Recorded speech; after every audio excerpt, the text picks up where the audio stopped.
Magandang araw mga boss, kumusta? So ngayong araw magpapalagay tayo ng hazard dito sa motor natin. So alam naman natin lalong-lalo na doon sa mga naka-keyway CR152 na walang hazard itong motor natin. So in case of emergency, wala tayong magagamit na hazard. So itong si Boss CJ, pinakilala ito or nirekomenda ni Gios Retro Cartel.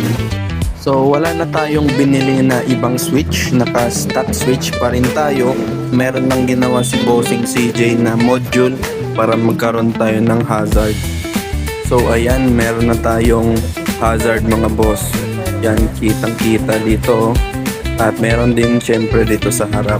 So in case of emergency, meron na tayong mga gamit. Bukod dyan mga boss, nagpa-install din tayo ng GPS tracker. So kung sakaling mawala, may kumuha ng motor natin, is malulocate natin yung motor. So matagal na to sa akin, 2023 ko pa nabili, ngayon ko pa lang napa-install. So hindi ko pa siya nasi-set up.